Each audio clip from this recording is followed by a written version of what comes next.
오늘 주일 예배 오신 여러분을 환영합니다.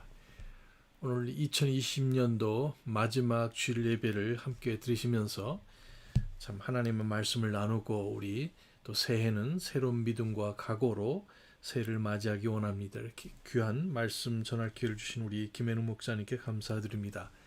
오늘 본문 말씀 우리 다 같이 찾아보시겠습니다. 사무엘상 7장 3절부터 12절까지 말씀입니다. 사무엘상 7장 3절부터 12절까지 말씀입니다. 제가 받들어 읽겠습니다. 사무엘상 7장 3절부터 12절까지 말씀. 사무엘이 이스라엘의 온 집에게 말하여 이르되 너희가 마음을 다해 주께 돌아오려거든 이방 신들과 아스타롯을 너희 가운데서 제거하고 너희 마음을 예비하여 주께로 향하게 하며 그분만 섬기라. 그분께서 너희를 블레셋 사람들의 손에서 건져내시리라 하니 이에 이스라엘 자손이 바알들과 아스타롯을 제거하고 주만 섬기니라. 사무엘이 이르되 온 이스라엘을 미스바에 모으라. 내가 너희를 위하여 주께 기도하리라 하매 그들이 미스바에 함께 모여 물을 길어 주 앞에 붓고 그날에 금식하며 거기에서 이르되 우리가 주께 죄를 지었나이다 하니라. 사무엘이 미스바에서 이스라엘 자손을 재판하니라. 이스라엘 자손이 미스바에 함께 모였다는 것을 블레셋 사람들이 듣고 블레셋 사람들의 귀족들이 이스라엘을 치러 올라오므로 이스라엘 자손이 그것을 듣고 블레셋 사람들을 두려워하여 이스라엘 자손이 사무엘에게 이르되 우리를 위해 주 우리 하나님께 쉬지 말고 부르짖어 그분께서 우리를 블레셋 사람들의 손에서 구원하게 하소서 하더라. 사무엘이 젖 먹는 어린 양을 취해 전체를 번제 헌물로 주께 드리고 이스라엘을 위해 주께 부르짖음에 주께서 그의 말을 들으셨더라. 사무엘이 번제 헌물을 드릴 때에 블레셋 사람들이 이스라엘과 싸우려고 가까이 왔으나 그날에 주께서 큰 천둥으로 블레셋 사람들에게 천둥 소리를 내사 그들을 무찌르시니 그들이 이스라엘 앞에서 패함으로 이스라엘 사람들이 미스바에서 나아가 블레셋 사람들을 추격하여 백갈 밑에 이르기까지 그들을 쳤더라. 그때 사무엘이 한 돌을 취하여 미스바와 센 사이에 세우고 이르되 주께서 여기까지 우리를 도우셨다 하며 그것의 이름을 에벤 에셀이라 하니라. 아멘. 오늘 저는 우리 성경에서 나오는 몇 가지 하나님의 그 존함을 같이 보시면서 오늘 그 중에 하나가 여기에 지금 에벤에셀인데 우리 함께 그 하나님의 성호 거룩하신 이름을 또 어떤 하나님의 그 능력과 역사하심을 감사하며 기뻐하며 그 기념한 그런 이름들을 함께 공부하고자 합니다. 우리 말씀을 해서 기도하시겠습니다. 하나님 아버지, 오늘 이렇게 2020년도 참 팬데믹으로 인해서 많은 예배와 활동과 생업과 이런 모든 것에 제약이 있음에도 불구하고 하나님께서 저희를 신실하게 인도해 주시며 돌봐주시며 선하게 인도하셨음을 인해 감사를 드립니다. 우리가 알기 모르게 하나님께서 우리의 필요를 채워주시고 인도해 주시며 역사하심을 감사드리며 오늘 그러한 믿음을 가지고 하나님 앞에 감사함으로 2020년도를 마감하고자 하는 성도들을 복주시며 우리 모두 참 믿음으로 새해를 맞이하며 하나님께서 오래 하지 못한 많은 일들을 저희를 통해서 일하시고 참 영광 받으시기를 원합나이다. 성령께서 한 분 한 분에게 필요한 말씀을 주시기를 간구드릴 때 우리 주 예수님의 이름으로 기도했사옵나이다. 아멘. 예, 우리 성경에 보시면 여러 그 사람들의 이름이 나옵니다. 그리고 또 사람뿐만 아니라 하나님의 그 역사에 대해서 또 여러 번 그런 하나님께서 이름을 주시며 우리 여호와 하나님, 우리 사랑의 아버지 하나님께서 어떤 분이심을 보여주고 계십니다. 우선 몇 가지 이름들 함께 보시면서 성경에 나오는 우리 그 히브리 단어들을 함께 찾아보시겠습니다. 예를 들면 예수, 우리 지난번에 배웠고 이미 잘 알고 계시죠? 여호와는 구원이시다 이런 말씀이죠. 그 다음에 그리스도라는 것은 무슨 뜻입니까? 기름 부음을 받은 자, 즉 구약에서 이스라엘 사람들에게 대언자, 왕, 제사장에게 그런 칭호를 붙여줬습니다. 그래서 예수님은 그리스도다 이렇게 말씀하실 때 예수님은 왕이시요 또 우리의 대제사장이시요 또한 대언자이심을 말씀하시고 심지어 이 이름은 적그리 속에도 그런 이름이 붙여졌어요. 사단에게 그러니까 타락 이전에도 그런 이름이 붙여졌었습니다. 아멘이란 말은 진실이다, 맞습니다, 사실입니다 하는 그런 뜻이고 할렐루야는 무엇입니까? 하나님을 찬양하라. 또 우리 잘 아시는 샬롬이란 말이 있죠. 평강이란 말이고 솔로몬이 바로 그런 뜻이기도 합니다. 예루살렘 그러면은 예루 혹은 이르, 우루 이 말은 뭐냐면은 이제 도시, 도성 그리고 샬렘은 이제 평강 그래서 평강의 도성이다 이런 뜻입니다. 우리 성경에서 우리 하나님에게 직접 붙여진 이름들이 있어요. 잘 아시는 대로 여호와 이레 우리 창세기 22장에서 무슨 뜻입니까? 하나님께서는 미리 보신다. 또 미리 준비하신다. 이런 뜻이 되겠고 또 우리 출애굽기 15장 16절에 보시면 여호와 라파 이런 말이 있어요. 그 말은 뭡니까? 하나님은 치료하시는 분이시다. 또 여호와 니시란 말이 나오는데 출애굽기 17장 15절 우리 아말렉과 싸움에서 이기면서 우리 하나님께 감사드리면서 하나님은 나의 승리다 이런 뜻이 되겠어요. 또 사사기 6장 24절에 보시면 여호와 하나님은 샬롬, 여호와 샬롬 그리고 뭐 많이 있지만 뭐 5개만 이렇게 살펴보면 에스겔서 48장 여기 35절에 보면 이제 그 천요 왕국에 그 성전이 세워지게 되는데 거기에 성전과 관련해서 하나님께서는 여기에 여호와 삼마 이런 이름을 주셨어요. 우리 하나님께서 거기 계시다. 여호와께서 거기 계시다. 물론 성전이기 때문에 물론 그렇죠. 그래서 오늘은 제가 제일 먼저 소개해드리고 싶은 이름은 또 크리스마스는 지났지만 여전히 우리 예수님의 오심을 우리 감사하고 기뻐하고 있습니다. 첫째로 우리 하나님의 그 성품에 대해서 하나님은 어떠신 분인가 이렇게 생각해 볼 때 저는 주저없이 임마누엘 하나님이다 이렇게 말씀드릴 수 있겠습니다. 임마누엘 하나님.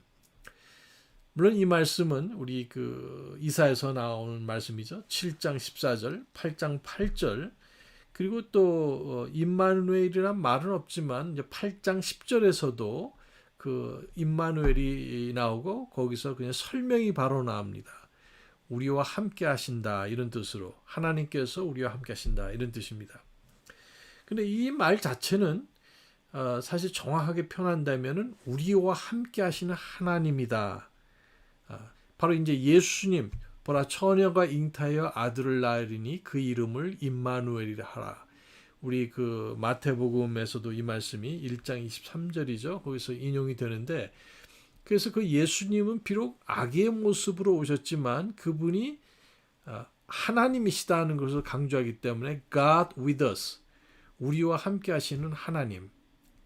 그런데 이제 안타깝게도 이 한글 성역 우리 한글 성경이 한 15가지 정도 되는데요. 거의 모두가 흠정역 계통의 성경을 빼놓고는 전부 다 하나님께서 우리와 함께 하시다 이렇게 문장으로 말을 했어요.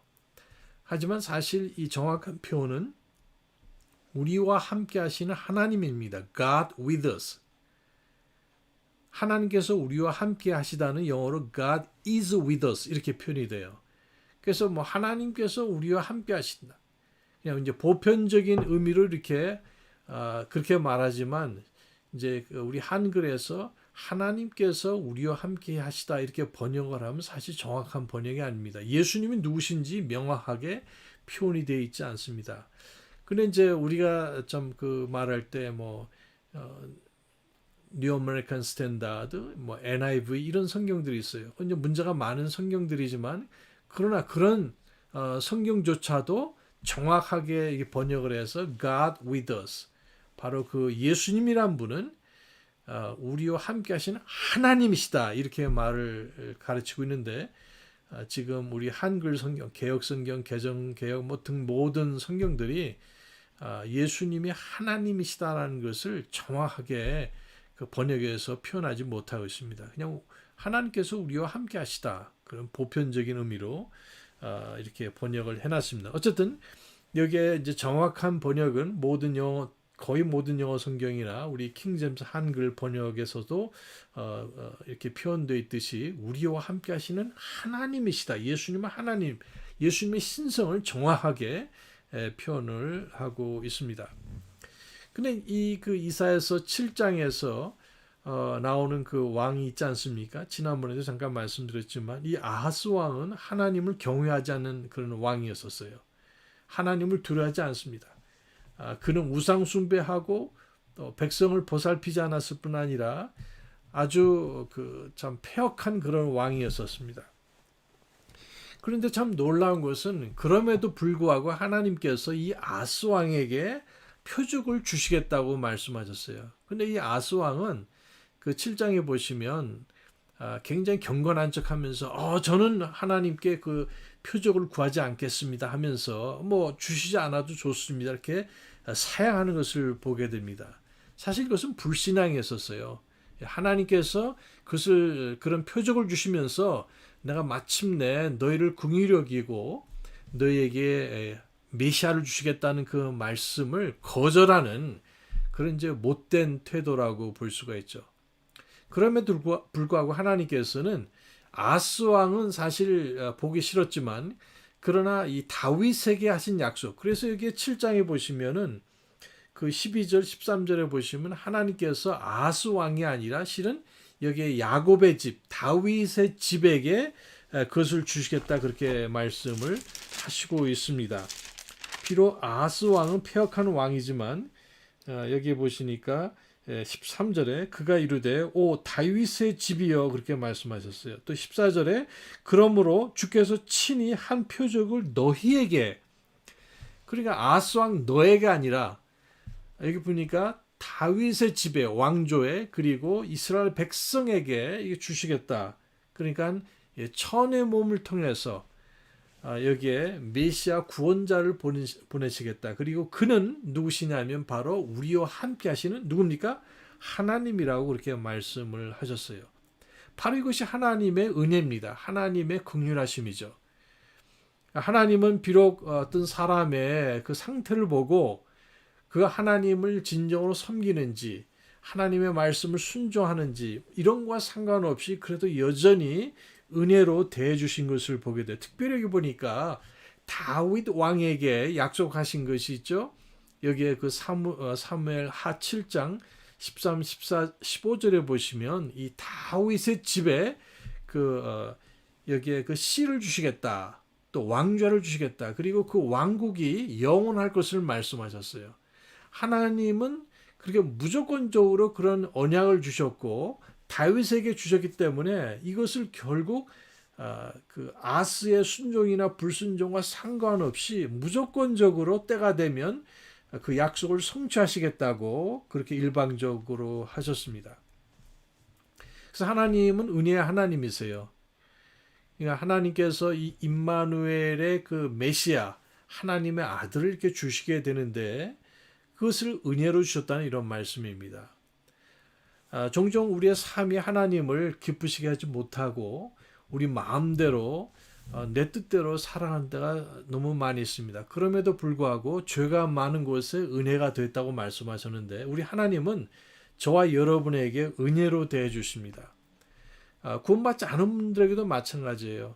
구원받지 않은 사람들에게나 구원받은 사람들에게나 햇빛을 주시고 비를 주신다 그렇게 말씀하셨어요. 한 사람도 멸망치 않고 구원받고 하나님 계신 천국에 가기를 원하신다 그렇게 말씀을 하셨습니다. 그래서 여기에 이사야서 7장 14절에 나오는 임마누엘의 하나님, 그 하나님은 은혜의 하나님이시고 더 나아가서 그 하나님은 그 하나님의 임재를 약속하고 계십니다. 그래서 요한복음 1장에 보시면 예수님에 대해서 말씀하시기를 태초부터 창세전부터 말씀이 계셨는데 그 말씀이 하나님과 함께 하셨고 그 말씀이 곧 하나님이시다. 그렇게 말씀하셨는데 14절에 와서 보시니까 그 말씀이 육신이 돼서 우리 가운데 거하니 우리가 그의 영광을 보매 여기 보니까 그 예수 그리스도 안에 하나님의 은혜와 진리가 충만하더라. 이런 말씀이 나옵니다. 그래서 하나님 칭호 중에 하나가 임마누엘이고 예수님의 칭호가 임마누엘이신데 그것은 우리와 함께 하시는 하나님, 바로 하나님의 은혜뿐만 아니라 임재를 말씀하고 계세요. 그래서 말씀이 육신이 돼서 우리 가운데 거하신다. 그렇게 말씀을 하고 계십니다. 근데 성경에 보시면은 이렇게 우리와 함께 하실 정도가 아니라 더 나아가서 우리 가운데 내 안에 함께 하신다. 그렇게 말씀을 하셨어요. 나를 하나님의 성전으로 삼으시고 예수님께서 하나님께서 성령님께서 우리 안에 거하신다. 그래서 우리 고린도전서 6장 19절 20절 거기에 보면은 너희 몸은 너희 것이 아니요 피로 사신 것이고 또 너희 몸은 하나님의 성령님이 거하시는 성전이다. 그렇게 말씀을 하셨습니다. 그리고 또한 이제 우리 개인적으로뿐만 아니라 고린도전서 3장 16절에서는 교회가 하나님의 그 거하시는 또한 이 성전이다. 그런 비유를 또 하고 계십니다. 어쨌든 여기 보면은 구약의 그 성막이 하나님의 그 임재를 상징하는 그런 장소였다면 그 중에 특별히 지성소가 그랬었죠. 또 성전도 마찬가지였습니다. 또 신약 시대에 와서는 그리스도의 몸이 저와 여러분이 구원받으셨다면 하나님의 성전이다. 그렇게 말씀하셨어요. 교회당이 아니라. 그리고 교회, 예수 믿고 구원받고 침례받은 사람들이 한 믿음을 가지고 신앙 고백을 해서 이 지역교회를 이루게 되는데 그것이 또한 그 사람들 교회, 그러니까 건물이 아니라 그것을 또한 성전이라고도 말씀을 하고 있습니다. 자, 이런 것들을 보면 이 모든 것이 임마누엘 그 예수님께서 하나님께서 나를 찾아오시고 내가 구원받고 내 안에 이렇게 영원토록 거하신다는 것은 대단한 축복입니다. 하나님의 은혜인 것을 보게 됩니다. 오늘 2020년도 마지막을 이렇게 맞이하셔서 올해 참 힘든 일이 많으셨던 것을 다 잘 알고 있습니다. 아직까지도 힘들어요. 답답하고 우리 주위에 아는 분들도 여기저기 세상을 떠나시고 믿었기 때문에 천국 가신 분들도 계시지만 그렇지 않은 분들도 계십니다. 정말 내가 예수 믿고 구원받아 하나님의 백성이 되고 하나님의 자녀가 되고 천국이 나의 고향이 되는 이런 놀라운 은혜에 참나는 것은 우연이 아닙니다. 또 확률적으로 보더라도 그렇게 높은 것이 아니에요. 한번 보세요. 지구상에 많은 사람들이 75억 이상이나 살고 있는데 자칭 무신론자라는 사람들이 얼마나 많습니까? 여기 보면은 미국도 마찬가지고 한국도 마찬가지고 뭐 다른 나라들도 마찬가지입니다. 또 어떤 사람들은 무신론자일 뿐 아니라 또한 나는 하나님이 계신지 안 계신지 모르겠다. 소위 이게 불가지론이라는 사람도 있어요. 애매하게 사는 사람들이죠. 근데 어떤 사람들은 이제 나는 하나님이 존재하신다고 믿는다 하지만 그러나 그것도 여러 가지입니다. 예를 들면은 범신론자들이 있어요. 모든 것이 하나님이다. 뭐 나무고 산이고 물이고 돌이고 이런 것들이 다 이제 우리 뭐 조상님들이 그렇게 살아오지 않았어요? 또한 더 나가 보면은 이제 그런 범신론, 하나님을 믿는다고 하지만 그런 이제 범신론뿐만 아니라 다신론, 하나님은 여럿이다. 꼭 뭐 예수님을 믿어야 되는가? 꼭 그럴 필요는 없다. 뭐 내가 만약 인도에서 태어났으면 인도의 신을 믿을 것이고 내가 만약에 무슨 멕시코에서 태어났으면 무슨 어떤 뭐 여신을 믿는다든지 뭐 여러 가지 그런 선택이 있을 수 있다고 생각하는 것이죠. 그러니까 무신론, 뭐 불가지론자, 뭐 그다음에 범신론자, 그다음에 뭐 다신론자 이런 인구가 전 세계에 얼마나 많겠어요. 몇십억씩 되지 않습니까? 공산주의는 기본적으로 무신론입니다. 세계에서 가장 큰 나라가 어디예요? 인구가 제일 많은 나라가 지금 인도하고 또 이 중공 아닙니까? 그렇다면 거기에 있는 상당수 사람들이 다 무신론자, 공산주의자든지 아니면은 범신론자들이에요. 또 이 불교 신자들은 다른 말로 한다면은 이 자신론, 내가 신이다 이런 걸 믿습니다. 내 속에 신이 있다고 이런 걸 믿죠. 또 이 미국을 건국한 사람들은 이제 이신론자다. 그러니까 하나님이 이 우주 만물을 만드시고 별로 인간사에 개입하지 않으신다. 이제 이런 주장하는 사람들이 있어요.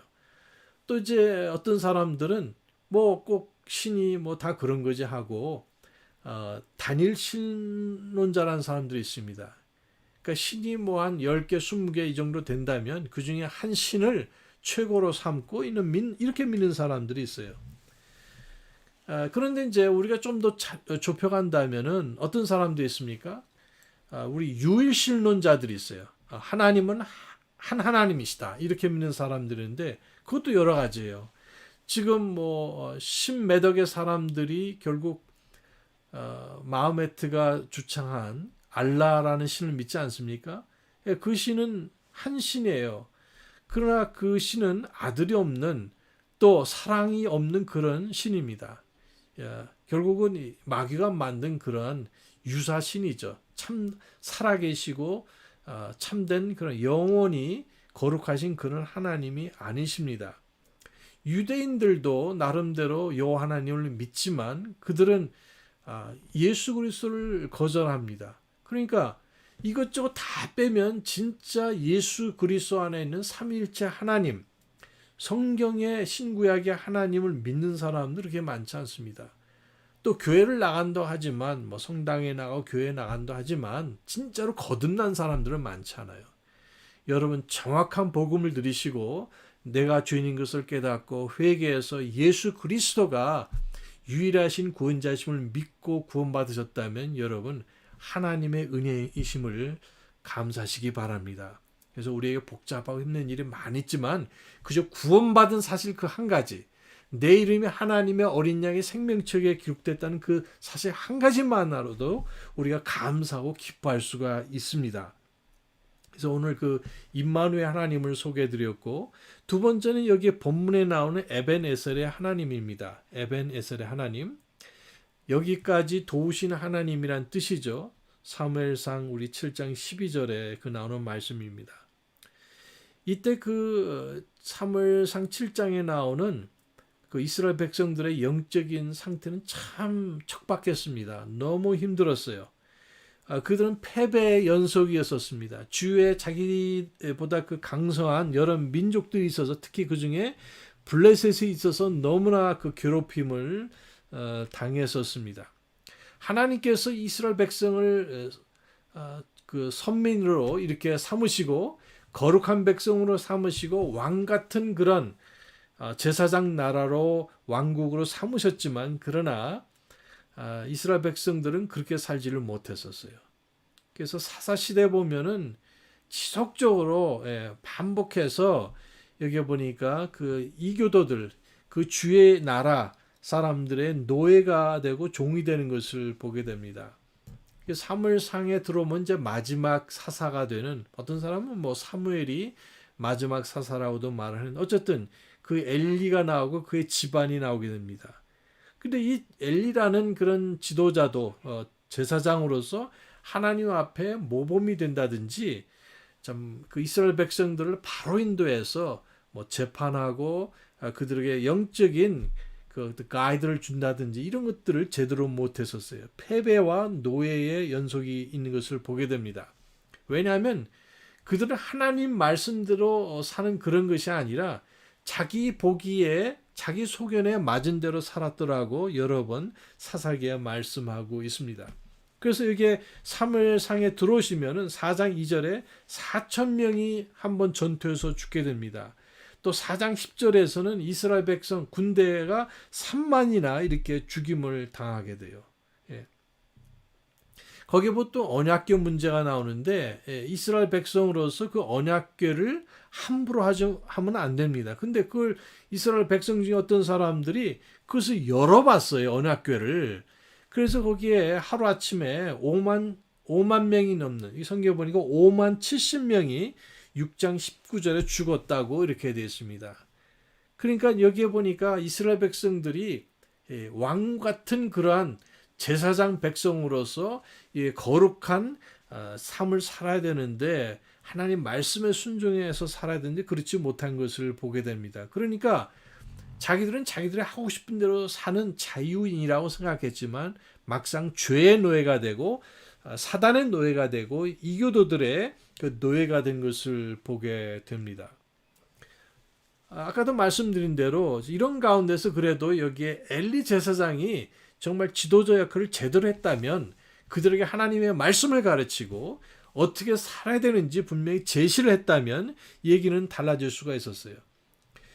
심지어 이들은 미신적인 신앙을 가지고 블레셋 사람들하고 싸울 때 이 하나님의 언약궤를 가지고 가면은 마치 부적이라고 생각했던 것 같아요. 뭐 하나님께서 우리에게 승리를 주시겠지 이렇게 착각을 했습니다. 결코 그렇지 않습니다. 불순종을 하면서 여전히 죄 가운데 있으면서 이 아무리 좋은 성경이라 할지라도 이것을 들고 마귀가 물러거라 하면은 마귀가 물러갑니까? 결코 그렇지 않습니다. 그것이 아니라 하나님 말씀에 순종하고 그리스도인으로서 하나님 앞에 거룩한 삶을 살게 될 때 사자와 같은 용기를 주시고 믿음을 주시기 때문에 마귀를 능히 싸워서 이길 수가 있는 것입니다. 자, 이렇게 돼서 결국 20년이라는 세월이 지나게 됐어요. 사람들의 마음은 그런 노예 상태에서 조공이나 바치는 그런 삶 속에서 피곤하고 지치고 피폐한 그런 모습을 보게 됩니다. 자, 이런 가운데서 사무엘이 이제 나타나서 이스라엘 백성들을 바르게 지도하기 시작을 했어요. 그래서 3절과 4절에 보면은 참 이들에게 이에 여기 뭡니까? 3절에 사무엘이 이스라엘의 온 집에게 말하여 이르되 너희가 마음을 다해 주께 돌아오거든 이방신들과 아스타롯 여기 보니까 그 우상을 제거하라고 말씀하셨어요. 너희 마음을 예비하여 주께로 향하게 하며 그분만 섬기라. 그분께서 너희를 블레셋 사람들의 손에서 건져내시리라. 그래서 여기에 보니까 이들이 승리할 수 있는 방법은 언약궤를 가지고 뭐 행진은 그런 것이 아니라 뭐 성경책을 뭐 휘두른 그런 것이 아니라 여기 우상 그러니까 내부의 적을 먼저 제거하라. 외부의 적 그러니까 블레셋을 대적해서 싸워 이기는 것이 문제가 아니라 너희 내부에 있는 적을 먼저 제거하라고 말씀을 하시고 있습니다. 하나님을 첫째 자리에 모시지 않고 대신 우상을 숭배하는 그런 것은 신약 시대에도 가능합니다. 그리스도인들조차도 여기 골로새서에 보시면 탐욕이 우상 숭배라고 말씀하셨어요.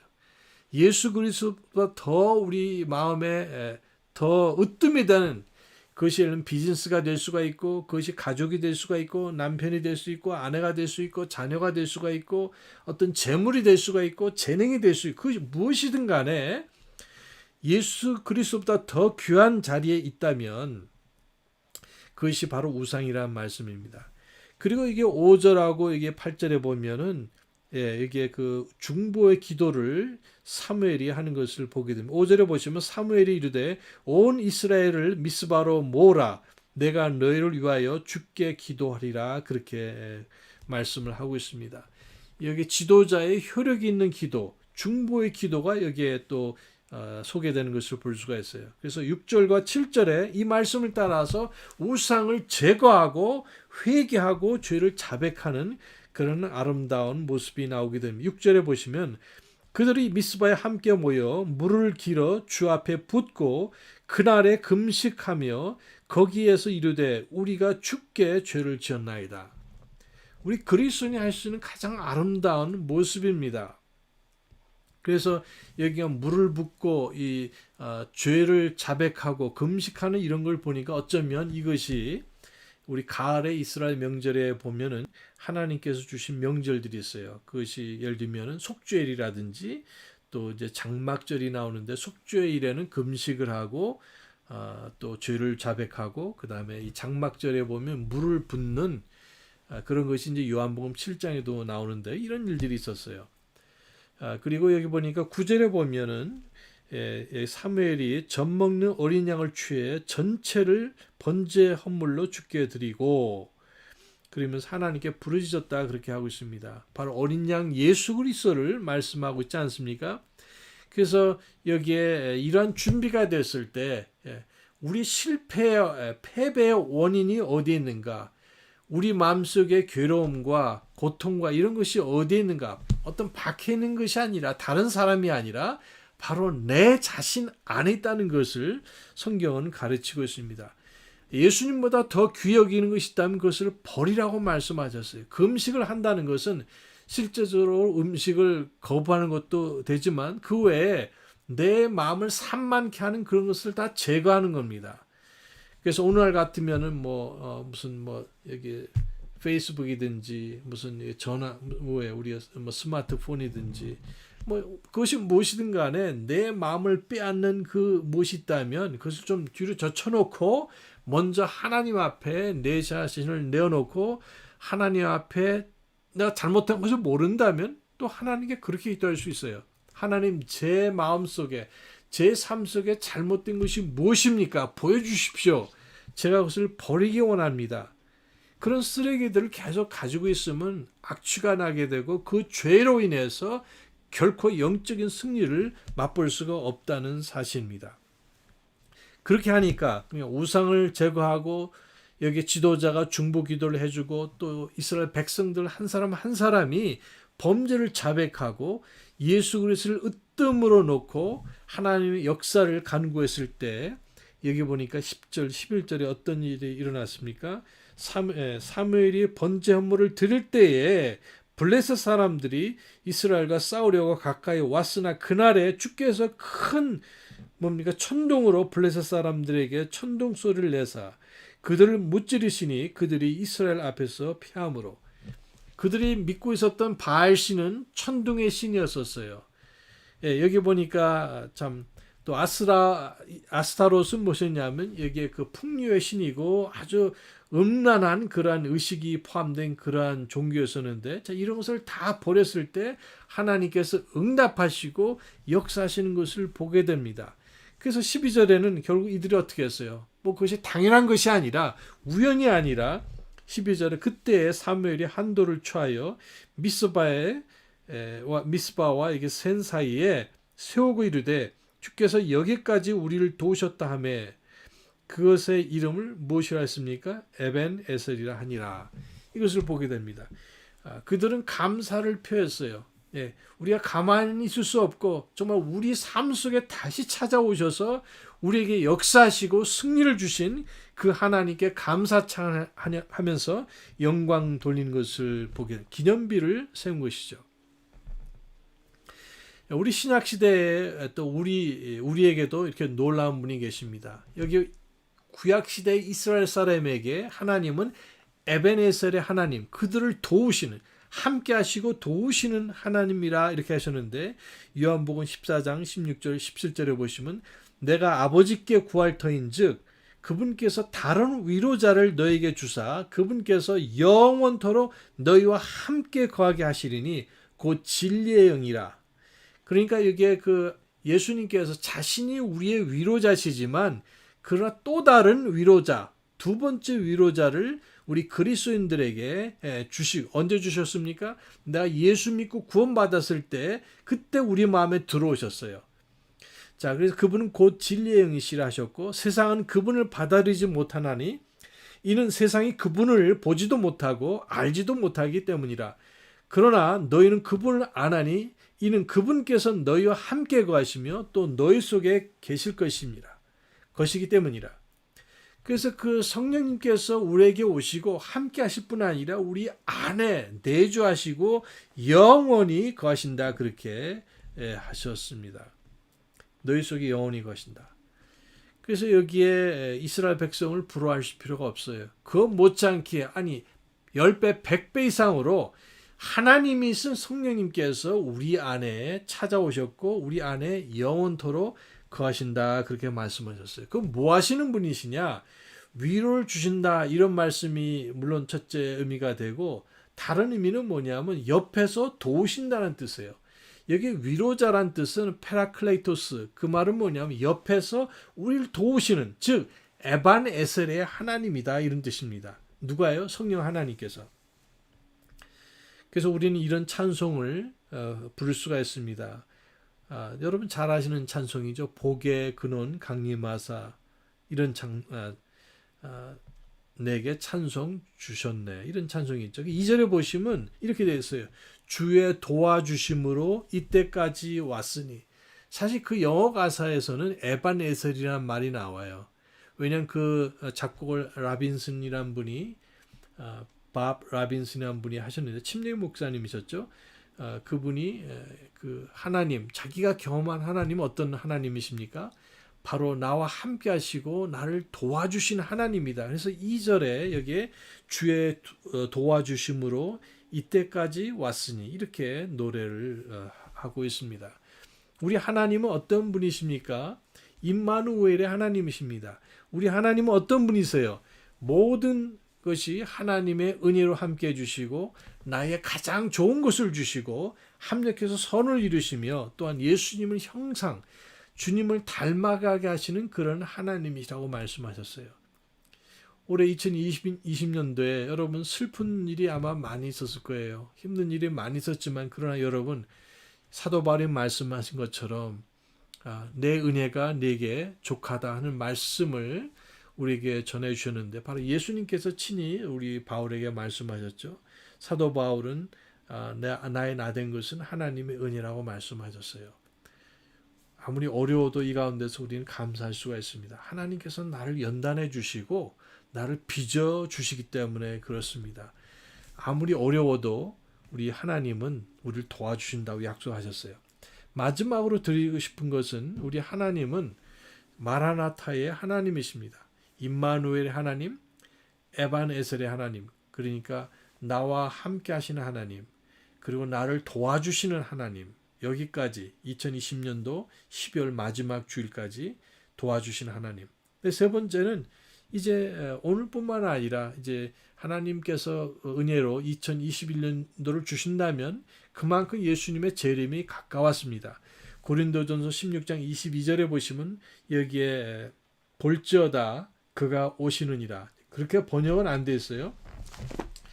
잠깐 우리 참조 삼아서 이렇게 보신다면 우리 고린도전서 16장 22절에 보면은 이렇게 되어 있습니다. 어떤 사람이 주 예수 그리스도를 사랑하지 아니하면 그는 주께서 임하심으로, 이 말이 이제 그 아람어로 그 마라나타란 말입니다. 그리고 저주를 받을지어다, 이 말은 이제 아나티마, 영어 성경에 쓰신 분은 거기에 메라나타 그리고 아나티마, 메라나타 이렇게 되어 있어요. 그래서 만약에 음역을 한다면은 그대로 여기 아나티마, 저주를 받는다. 주님을 사랑하지 않으면, 예수님을 사랑하지 않으면, 왜냐하면 메라나타, 주님께서 오시기 때문이다. 이렇게도 번역이 가능합니다. 어쨌든 여기에 보라, 예수님께서 오신다, 이 말이 마라나다는 말에서 번역이 됐습니다. 우리가 이렇게 오늘 예배를 드릴 수 있다는 것은 아직까지 예수님께서 공중에 오지 않으셨다는 뜻이에요. 그리고 아직까지도 구원받을 사람들이 있다는 뜻입니다. 그리고 우리의 할 일들이 있다는 뜻이기도 합니다. 이제 우리 그리스도인들에게 또 신약시대의 마지막에 살고 있는 저희들에게 하나님의 그 다음 시간표는 뭐냐면 예수님의 공중재림, 휴거라고 말씀하셨습니다. 데살로니가전서 4장에서 아주 자세히 나와 있죠. 그래서 1세기 성도들은 예수님의 재림을 사모하면서 순결하게 살면서 열심히 일하면서 복음 전하며 살았어요. 데살로니가전서 4장 16절부터 18절까지의 말씀을 보시면 주께서 호령과 천사장의 음성과 하나님의 나팔 소리와 함께 친히 하늘로부터 내려오시리니 그리스도 안에서 죽은 자들이 먼저 일어나고 그 뒤에 살아서 남아있는 우리가, 만약에 우리가 그때 살아있다면 그들과 함께 구름 속으로 채 올라가 공중에서 주를 만나리라, 예수님을 만나리라. 그리하여 우리가 항상 주와 함께 있으리라. 그러므로 이 말씀들로 서로 위로하라, 이렇게 말씀을 하고 있습니다. 그래서 여기 보니까 이제 참 2020년도를 마치고 21년도를 맞이하면서 우리가 참 다시 오시는 그 예수님을 바라보며 살아야 되겠어요. 예수님은 다시 오시겠다고 약속하셨기 때문에 그렇습니다. 우리에게 부활이 약속되어 있어요. 호련히 변화될 것입니다. 예수님과 같은 몸으로 변화가 되고, 그리고 이제 이 땅에서 우리가 1000년 동안 그리스도와 함께 통치한다고 말씀하셨어요. 영생 복락을 누릴 것이 저와 여러분에게 약속되어 있고 예비되어 있습니다. 동시에 예수님께서 공중 재림하면 그리스도의 심판대 앞에 서서 우리가 어떻게 살았는지, 어떻게 주님을 섬겼는지 모든 것을 여기에 신고하고 또 자백한다고 말씀을 하고 있습니다. 그런 것이 고린도후서 5장 10절과 또 로마서 14장에 나오고 있지 않습니까? 그래서 그런 아주 복스러운 소망이면서 동시에 사실 예수님 앞에 내가 뭐라고 보고할 것인지 심각하게 생각해야 되는 그런 일이 지금 바로 눈앞에 기다리고 있습니다. 그리고 그 외에도 이제 우리가 이렇게 휴거돼서 채워 올라가서 7년 동안 공중에 있게 될 터인데 그때 지상에는 무서운 대환란이 오게 될 것이고 적그리스도가 출현하게 될 것이고 이스라엘과 또 많은 이방인들이 회개하고 구원받을 것이며 아주 무서운 심판이 재앙과 또 여기에 그 참 심판들이 오게 될 것을 즉 계시록에 나오는 구약에 예언된 그런 수많은 재앙들이 올 것입니다. 자, 이런 걸 보면서 우리가 재미있는 표현을 함께 봤으면 좋겠어요. 우리 17절에 보시면 이런 표현이 있습니다. 우리 데살로니가전서 4장 17절에 보면은 그 뒤에 살아서 남아있는 우리가 그들과 함께 구름 속으로 채어 올라가 이렇게 되어 있습니다.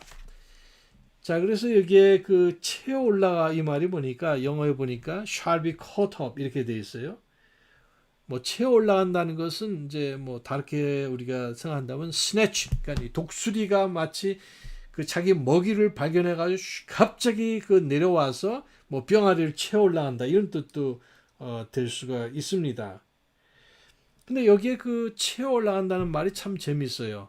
예, 채워서 올라간다. 이 강제로 채워 올라간다. 꼼짝 못하고 채워 올라가게 되죠.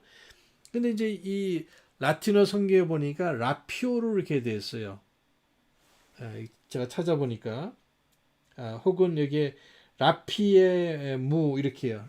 라피오 무 이렇게 되는데 이 말이 뭐냐면 이제 그 랩텀이라는 그 어원에서 나왔습니다. 그래서 그 말은 뭐냐면 싫지만 강제로 이렇게 뭡니까 채워가는 것을 말합니다. 아까 말씀을 드렸어요. 그래서 영어에 보면 레이프란 좋은 예는 아니지만 레이프란 말이 있어요. 강탈하는 거죠. 성폭행하는 것 아닙니까? 자, 그건 강제로 빼앗는 것입니다. 그래서 레이프라고 그래요. 그래서 그 말이 어디서 왔냐면은 라틴어 랩툼에서 왔습니다. 그래서 이게 라틴어 성경에 보면 이 어원이 표현이 되어 있다는 것을 이렇게 소개해 드립니다. 그럼 무슨 말이냐면은 예수님께서 재림하실 때 적지 않은 그리스도인들이 이 세상에 흠뻑 빠졌기 때문에 세상 잠에 취했기 때문에 하나님을 섬기고 거룩하게 살고 복음을 전하는 그런 삶 대신에 자기 뜻대로 자기 욕심을 위해서 자기 야망을 위해서 살기 때문에 갑자기 예수님이 오시는 것조차 전혀 준비하지 못하고 막 찢기는 듯이 강제로 뺏긴 듯이 채워 올라가기 때문에 여기에 그런 표현이 있다는 사실입니다. 참 희한한 일이죠. 어떤 그리스도인들은 예수님을 사모하는 가운데서 예수님 제가 올라갑니다. 영광 중에 이렇게 변화돼서 올라가지만 어떤 그리스도인들은 그렇지 못하고 강제로 찢겨지다시피 올라가는 채워 올라가는 사람도 있을 것을 말씀하고 있는 것입니다. 사랑하는 여러분, 우리가 많은 핑계와 변명이 있지만 이런 거 다 그 십자가 앞에 내려놓고 오늘 이렇게 마지막 주일을 맞이해서 하나님 앞에 회개하는 시간을 가졌으면 좋겠어요. 왜냐하면 예수님은 다시 오시기 때문에 그렇습니다. 그날이 영광의 날이요 부활의 날이 될 수도 있지만 어떤 사람들에게는 수치의 날 그리고 강제로 이렇게 채워 올라가는 날이 될 수도 있습니다. 구원받지 않은 분은 이 땅에 남게 돼서 무서운 7년 대환란에 빠져 들어가게 되죠. 심판에 빠지게 되고 무서운 재해와 재앙을 만나게 됩니다. 더군다나 적그리스도의 그런 무서운 통치에 있게 됩니다. 자, 제가 오늘 그걸 자세히 말씀드리고자 하는 것은 아닙니다. 여기 보니까 우리 하나님은 마라나다의 하나님, 영광 중에 다시 오시는 하나님, 예수님인 것을 보여주고 계세요. 오늘 마지막 주일에 여러분의 마음 상태, 영적인 상태는 어떻습니까? 여러분 성령 충만하십니까?